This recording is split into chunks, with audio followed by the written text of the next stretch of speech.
परत पालकाची भाजी. रोज पालकाची भाजी खाऊन खाऊन शरीरात लोहाचं प्रमाण वाढलंय. गप्प बसाव.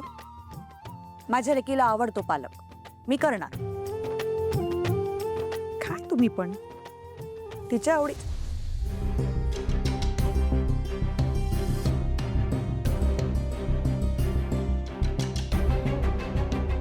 कसला विचार करतोय बाळा? मला काय करावं काही कळत नाहीये. म्हणजे कशाचं काय करावं कळत नाहीये तुला? मी विचार करत होते, नाही म्हणजे बघा ना, मी आधी शिवानीकडे कामाला होते, त्यामुळे ती काय काय करू शकते ना याची मला पूर्ण कल्पना आहे.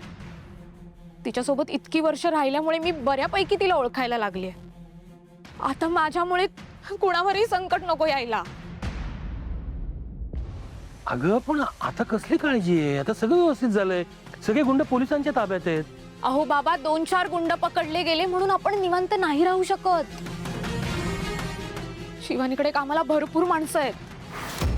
तिने पुन्हा गुंड पाठवले तर मी त्यांचा बंदोबस्त करेन. ठीक आहे? मला तर आता असं वाटायला लागलंय की मी सारंग सर आणि सावली मॅम पासून दूर जावं. निदान माझ्यामुळे त्यांना तरी काही होणार नाही. माझं ठरलंय, मी हा जॉब सोडते. काय?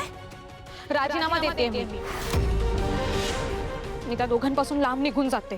त्यांना काय होईल? अहो बाबा, निदान माझ्यामुळे त्यांच्यावरती येणारं संकट तरी टळेल ना. आणि तुझ्यावरच्या संकटाचं काय, ते टळणार आहे का ह्यानी?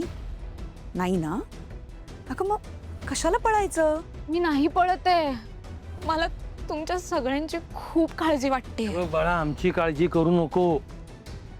आणि नोकरी तर अजिबात सोडायची नाही. मला तुझा पर्यायच पटलेला नाहीये. नाही, माझा निर्णय झालाय. मी ही नोकरी सोडते. मला माहिती आहे आता मला काय करायचंय ते.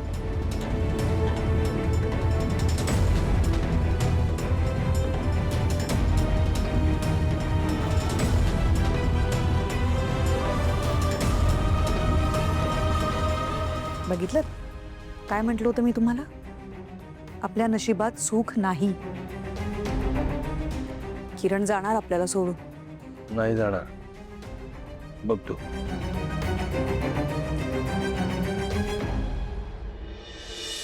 तारा बेटा, रिलॅक्स. मला सांगशील का काय प्रॉब्लेम आहे? खरं सांगू का, मी मगाशी वाक्य विसरत होते. मला आठवत नव्हती वाक्य.